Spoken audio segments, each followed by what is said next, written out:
Good morning, ladies and gentlemen. My name is Nick Filippou, and I'm the managing partner of Anfil Gas, a company that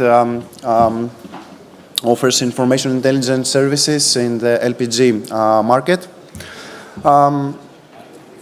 Before proceeding with a discussion with our esteemed panelists, and since this is the first time that Marine Money hosts an LPG session in Athens, we would like to welcome you with a short introduction in our LPG world. So, LPG stands for liquefied petroleum gas, and actually the cargoes that are able to be loaded on the LPG carriers are mainly propane, butane, and the mixture of them that it's the so-called LPG, ammonia, and petrochemicals like ethane, propylene, ethylene, butadiene, crude C4, and many, many more. The gas plant production accounts for the 60% of the global LPG production, while the 40% is sourced from oil refining. And basically, we have two main sources of LPG demand, the residential sector and the petrochemical sector that combined represent nearly the 75% of the global demand. As far as concerns the residential sector, this is and will always be the backbone of the global LPG demand. It is highly linked mainly to the heating and cooking and associated to the billions of people that live in developing countries. On the petrochemicals side, LPG and especially propane is the raw material in order to produce polypropylene, which is one of the two most marketable plastics worldwide, along to polyethylene. In 2023, the global demand was about 342 million metric tons, while the global production was 344 million metric tons. And it is interesting to mention that the 90% of the US production came from gas processing, while the 57% of global residential demand came from Asia. Same like all the other shipping segments, the LPG carriers, same like all the other, the LPG carriers are divided based on their capacity. Coasters that have a capacity below 15,000 cubic meters represent the majority of the fleet, followed by the very large gas carriers that have a capacity above 75,000 cubic meters and are the largest vessels that are capable to carry LPG cargoes. However, we have to clear out that the VLGCs represent the 73% of the total LPG seaborne trade, when only in 2023, from the 137 million metric tons that have been shipped, the 100 million metric tons have been loaded on VLGCs. So we're going to focus on the larger size of the VLGCs, and based on their traded volumes, we have here United States of America being by far the leading export nation worldwide, followed having a market share of about 50%. Followed by the five key Middle East Gulf exporters, Iran, Qatar, United Arab Emirates, Saudi Arabia, and Kuwait, that jointly represent the 41% of global exports. At this point, it's meaningful to mention that same like the United States, the Qatari production is mainly linked to the gas process, so its production remains unaffected from any OPEC decisions. On the import side, there are five main import countries, China, India, Japan, South Korea, and Indonesia, that combined represent almost the 75% of global imports. However, the key import markets should be considered to be China and India. Chinese LPG imports are highly linked to the petrochemical sector of the country, while the Indian LPG imports are highly linked to the residential sector, as the Indian government tries since a long time ago to impose LPG in the wider population and rural areas. Finally, a few A few words about the LPG fleet. There was clearly a very fast development the last 20 years, and especially from mid-2000s onwards. Primarily, it was linked with the booming United States shale gas revolution. We are talking in general for a very young fleet, which the 65% of it is less than 10 years old. Half of them currently are run on very low sulfur fuel oil, while the 27% is equipped with dual fuel propulsion systems, and the remaining 24% is scrubber fitted. As of the order book, currently it's consisted by about 100 vessels. 40 of them are the conventional very large gas carriers, and 60 refers to very large ammonia carriers, the new type of vessel, which actually practically it's a VLGC that is capable to do a full cargo of ammonia at its full capacity. You may consider that this order book could be a little bit high. However, you have to consider that this is a supply-driven market. And during the following years, by 2028, we're expecting from the United States and the Middle East Gulf an additional export capacity of between 16 to 18 million metric tons that theoretically will gonna require an additional 60 to 70 VLGCs per annum. So that's for me as a short introduction. Thank you for listening to me. And we can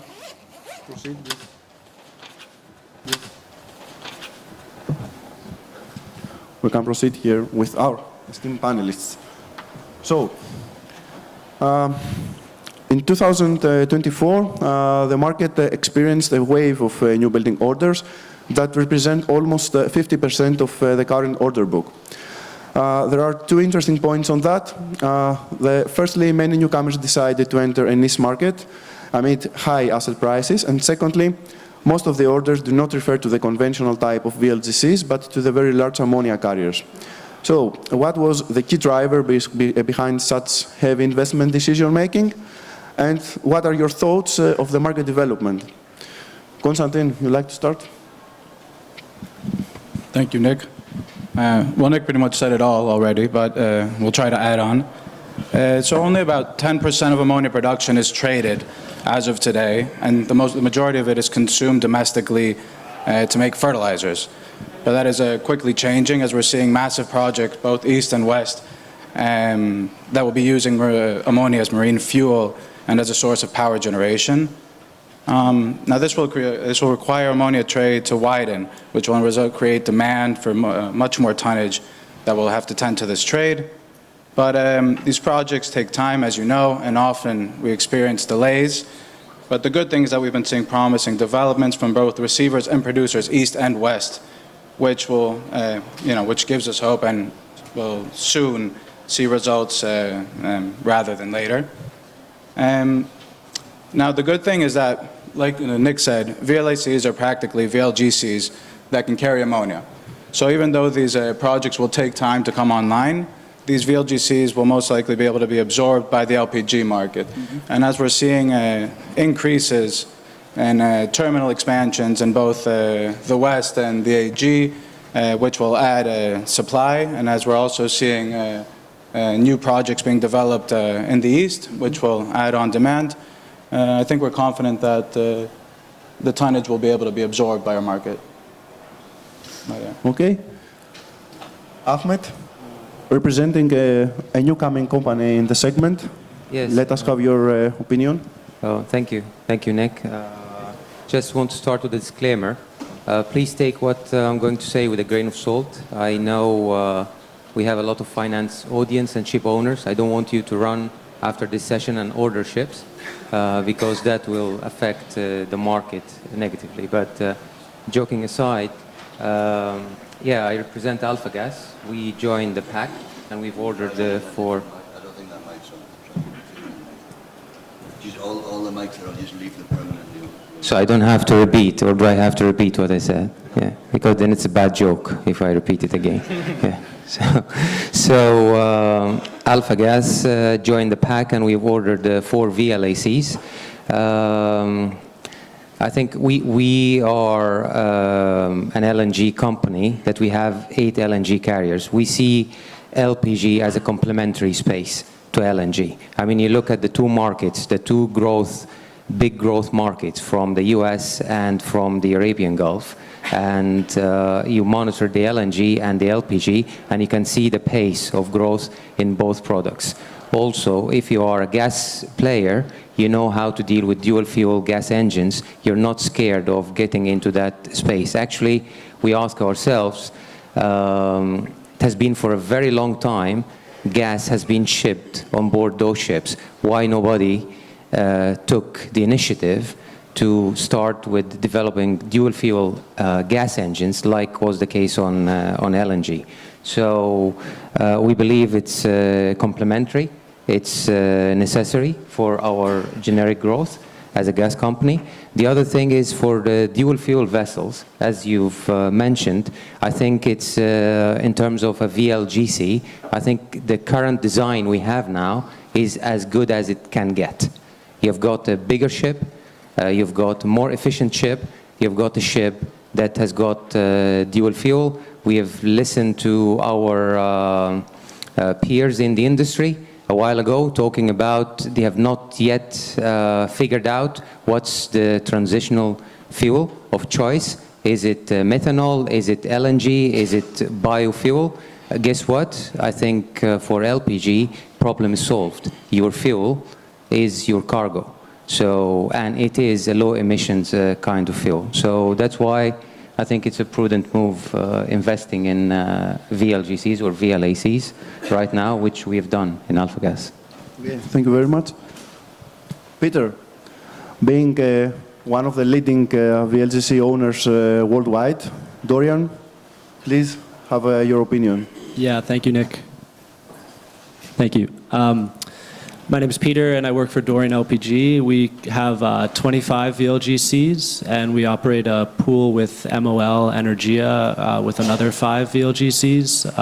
Of our fleet, we have 4 dual-fuel LPG ships on the water, 1 ammonia-capable vessel, and 1 ammonia vessel on order at the same yard as Ahmed over here. We're also very optimistic about the fundamentals that Nick presented.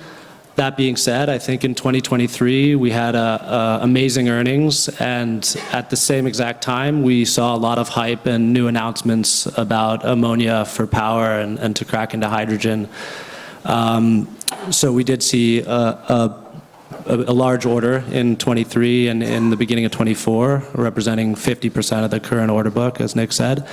And we're seeing more volatility as the market balances. I think we are still going to be balanced, but when these ammonia projects start is going to be pivotal between 2027 and 2030. It's still not clear yet how early on each one of them will start. So we're bracing and following them anxiously. The second big demand driver for ammonia is going to be marine fuel, as we've touched upon. And WinGD, the Chinese-Swiss engine manufacturer, and MAN are working very hard on these engines. But there are a lot of challenges, and we're cautiously optimistic that the engines will be ready by 2027. MAN, for instance, has upped their test engine number from 3 to 30 in the next few years, which is a good sign and shows their confidence in it. But I still think we have a long way to go in terms of crew training to get the crews ready for ammonia operation. So there could be slight delays in ammonia engine deliveries. But once that market picks up, we're quite confident that it can absorb all the ships on order now. But if you're looking to invest in LPG right this moment, I would strongly encourage you to invest in a public equity, such as Dorian, which is listed on the New York Stock Exchange. Thanks. Thank you very much. Now, John, we definitely need to have the opinion of a charter, a trader, a very active player on the LPG trading side. Thank you very much, Nick. Thank you very much for having me here. For those of you who don't know us, SwissChemGas is an international LPG trader and owner. We trade physical LPG and paper. So we buy the actual cargoes, load them on ships, and then sell them to our customers around the world. At the moment, we trade about 3 million tons of LPG per year. We control a fleet of 9 VLGCs, chartered in and owned. And we charter in on the spot market another 30 to 40 VLGCs per year. To your question earlier, it's difficult to say for us because we didn't participate in the ordering. Instead, we focused on second-hand ships and chartering in vessels instead. I think a lot of the ordering was fueled by the market that we saw in 2023 and also the discussions that have been going on around ammonia, which are on an on and off basis, as Constantine earlier described. 2023, for the record, was a record high year market for LPG. That was despite a high order book that we had back then, that we were looking ahead for 2023. It turned out not only to be a balanced market, thanks to the increases of U.S. production and thanks to the increase in demand for petrochemical demand out of China, but it was really, if it had to come down to one factor, I would call it down to Panama Canal and congestion that we saw from there. Taking it on to the slides earlier, Nick, that you mentioned, 50% of the LPG is exported out of the US, and out of that LPG that comes out of the US, about 60% goes to the Far East. So 30% of the global LPG that's traded on VLGCs goes from the US to the Far East via Panama. And imagine that suddenly this canal is completely clogged, used by other ships that have priority on it. On top of that, you have a lack of rainfall, which means that the canal capacity was even lower. So that created a very explosive situation for the market, and that's why we saw what happened last year. Now, if I had to translating it into what's happening this year and looking ahead, I think the Panama Canal issue seems not to be an issue right now for reasons that are beyond our understanding, but transit seems to be down year on year. And the overall VLGC market right now feels it's at a relatively balanced stage. It's not long, it's not short, and it seems to be hovering around a healthy level, which is good for everyone. And we see that this can be maintained for the coming years. Even though we have a fleet growth, what you mentioned, we do expect expansions out of the US and out of the Middle East that can offset, that have the potential of offsetting this fleet growth. If I were to take a step back a bit as a trader and discuss about the product side, the absorption of this fleet growth will come down not so much towards the expansion, which is more expansions of export capacities, not expansions of more product being available. You have to look at the upstream side. So you have to look what the growth of oil and gas production is predominantly out of the US, and you have to look at what the appetite for petrochemicals in China is going to be for the coming years. So how well this additional product can be absorbed. Thank you. What is your view on current and future trends in the shipping market with regard to environmentally friendly measures taken by vessel owners and governing bodies? Can you cite example of ship owners taking proactive measures in terms of vessel operational efficiencies? Peter, would you like to start with? Yeah, thanks, Nick. This is my focus day to day. So I think a lot, if not all owners, are taking proactive measures, and it's great to see. It took a little while, but now we're here. And we like to think of it as 3 pillars for decarbonizing a fleet: the operational ones, the technical measures, and fuel. So at Dorian, for instance, we have a fleet performance team which monitors the day-to-day consumptions and voyage optimization and regulatory compliance and all that. And then we have a new technology team which has a lot of overlap, but then we look at retrofitting equipment.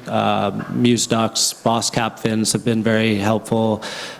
Silicon paints, we're a big believer in that. It's been very effective. We've saved up to 10% of consumption with silicone paints. New propellers, things like that. And then, of course, the last pillar will be fuel. We're a part of the Merce McKinney-Moeller Center for Zero Carbon Shipping, which is doing a lot of great research as an NGO on new fuels and their availability and the logistics behind it. So I'd urge everyone to go to their website. It's very helpful material. again, I think we see ammonia coming, and personally, I'm becoming more and more confident that it'll have a large portion of the marine fuel industry. So we're looking to get our fleet to about 2034 before having to switch over to biofuels or another alternative fuel. And we believe we can do that on a 2015 built ship, for instance, by getting around 5% from voyage optimization, 10 to 15 from these energy saving devices I mentioned, and maybe some sales, and then moving to an alternative fuel. I think other companies that are doing great things, International Seaways is a leader, and I have a lot of respect for Ojfelt and the things they're doing. Yeah, but in short, that's Okay, what we're doing. any additional comment from, yes, please? Please, Ahmed. So, yeah, I'm a commercial guy. So when I see an inefficiency, then you'd see an opportunity. What we see today in the market because of the imposed regulations, now we see it in the fuel EU, we see it in the EU ETS. Hopefully, IMO is going to have a meeting soon, and maybe that will be, in terms of tax, will be implemented or imposed worldwide. Here lies the opportunity for the newcomers like us. We've seen it on the LNG market, where it's a very tiered market. We see the two-stroke most modern vessels, and then the TFDE four-stroke vessels, and then the steam vessels.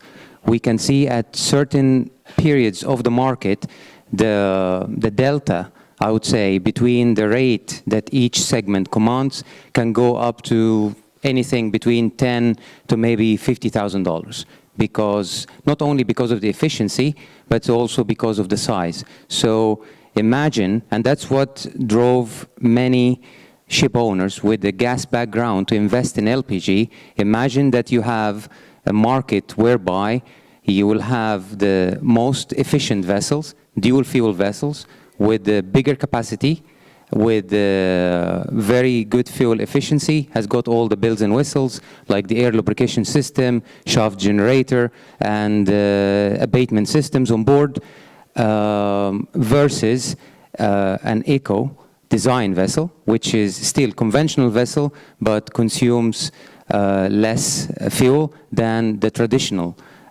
vessel. So then you will have a tiered market where the most efficient vessels will reap the profits. That's on the one hand. On the other hand, for the ammonia market, we see the growth not very soon, but maybe by the end of the decade. And that market we can see heading towards an LNG model. In other words, 10 to 15 years of chartering, and that's what we call in investment a bankable contract. You go to a bank or any financing institution or a fund with a 10 or 15 years with industrial player or an oil major, I think you can get very good financing. And when that market materializes, guess who will reap all the profits? I think early movers like ourselves. So, yeah. Okay, and since I think that our time is running, I think that I would like to have a comment about the geopolitical tensions that, of course, have an impact both in supply and demand equilibrium of the LPG market. So I'd just like to have a comment from you about the potential risks due to the current escalated Middle East Gulf crisis. John. Yeah, happy. Thank you. Thank you, Nick. So, as explained earlier, LPG is a sector that is very prone to disruptions. Ironically, this is not a disruption that has created such a big mess. The Red Sea is not a major transit for VLGCs. Remember, the main routes are US to the Far East, Middle East to the Far East, and maybe US to Europe. So the Red Sea has had an effect, but I would call it relatively minor compared to other sectors. I think where it's a bit more interesting is the impact that number one is the impact that it's having on the oil price and the support that we're seeing on the oil price thanks to these geopolitical conflicts, which is overall encouraging for LPG. It incentivizes more production, it incentivizes more consumption on the petrochemical side as well. So it has helped a little bit in that way, but more indirectly. Then there is a big question around what's going to happen with Iran. Iran at the moment exports a lot of LPG, and it's exported on a shadow fleet, which is 50 ships out there out of the 380 ships. So what the outcome of this conflict is going to be, it could also determine the future of this fleet. Thank you. Anyone else on this? Yeah, I mean, Yeah? I think as long as the conflict stays away from the Persian Gulf, we're okay. But we do not want it to get there.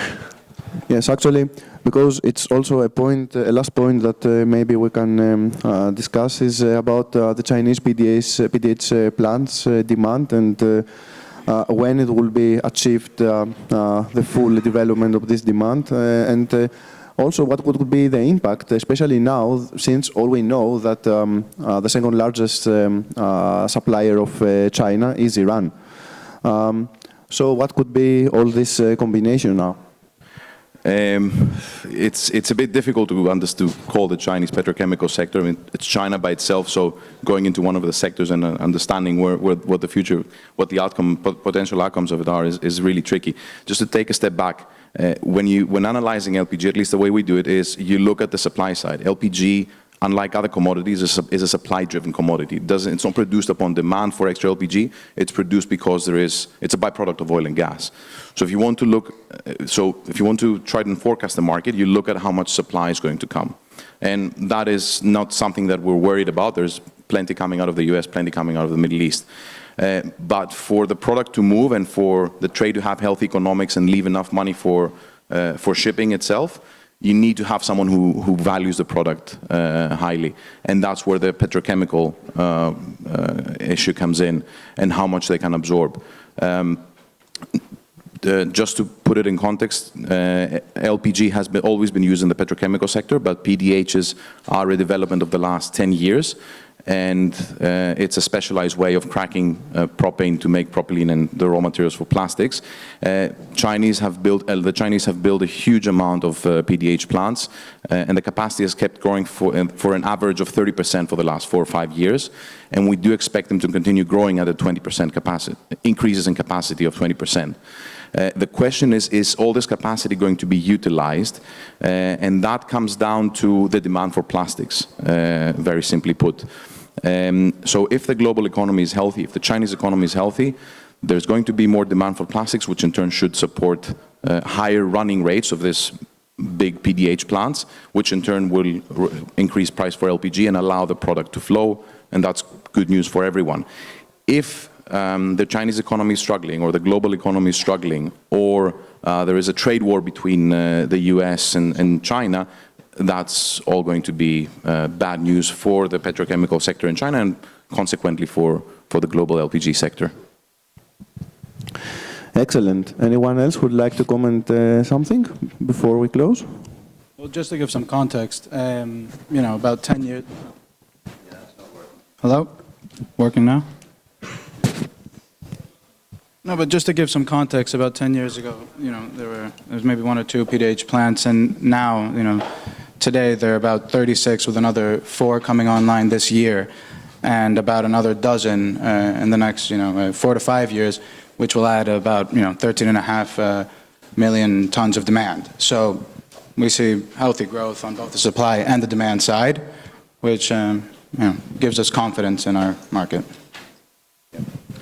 Excellent. Thank you very much. Thank you very much, gentlemen. Thank you very much for your kind attention. Thank you, Nick.